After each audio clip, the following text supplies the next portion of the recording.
வாலிபவனன் முத்தே உனக்கு காக்க அசட கப்பவை கத்தப்பின் முக்க அடுக்கு பல செவத்து சிலவும் செவச்சிலும் அச்செல்லாம் செவத்து எல்லாம் தலை.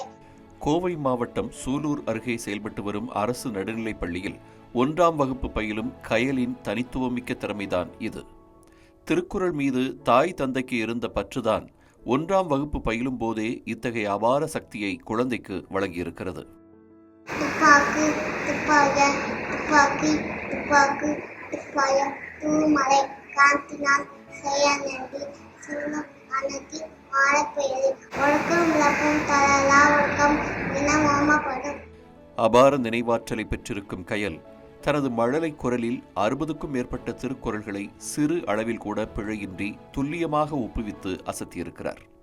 குழந்தை கயலின் தனித்துவமிக்க திறமை பள்ளி ஆசிரியர்கள் மற்றும் சக மாணவர்களிடையே மிகப்பெரிய பாராட்டை பெற்றிருக்கிறது.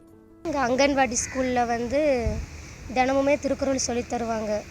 அங்கே தான் இப்போ இங்கே காமாட்சிபுரம் அங்கன்வாடி ஸ்கூலில் தினமுமே திருக்குறள் சொல்லித் தருவாங்க. வீட்லேயும் அதை சொல்லுவான்.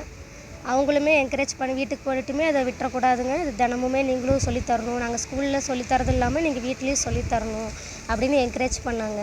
நம்ம அவங்க சொல்லித்தரது இங்கே வீட்டில் அப்படியே சொல்லவும் எனக்கு என் தங்கச்சி இது மாதிரி தான் நல்லா திருக்குறள்லாம் நல்லா சொல்லுவாள். அவள் பேர் வேம்பரசி. திருக்குறள் நல்லா சொல்லுவாள், நல்லா படிக்குவாள். அவளோட புக்கு வாங்கிவிட்டு தான் அதுக்கப்புறம் வீட்டில் வச்சு நல்லா அது அவங்க டீச்சர் சொல்லி கொடுத்தது மேலேயே நாங்கள் 2-3 திருக்குறள் நிறையா சொல்லி தந்துருக்குறோம். இதை போய் ஸ்கூல்லேயும் சொல்லுவோம், அவங்களும் நல்லா என்கரேஜ் பண்ணுவாங்க. இப்போ 1ஆம் வகுப்பு சேர்த்துருக்குறோம் அரசு நடுநிலை பள்ளியில். இங்கே இப்போ 1ஆம் வகுப்பு படித்துட்ருக்கேன். கயலின் சித்திக்கு திருக்குறளின் மீது இருந்த ஆர்வத்தால் பல பரிசுகளை வென்றதாகவும் அவர் பரிசாக பெற்ற திருக்குறள் புத்தகத்தை பயன்படுத்தியே தன்னுடைய குழந்தைக்கும் சொல்லிக் கொடுத்ததாக கயலின் பெற்றோர் தெரிவிக்கின்றனர்.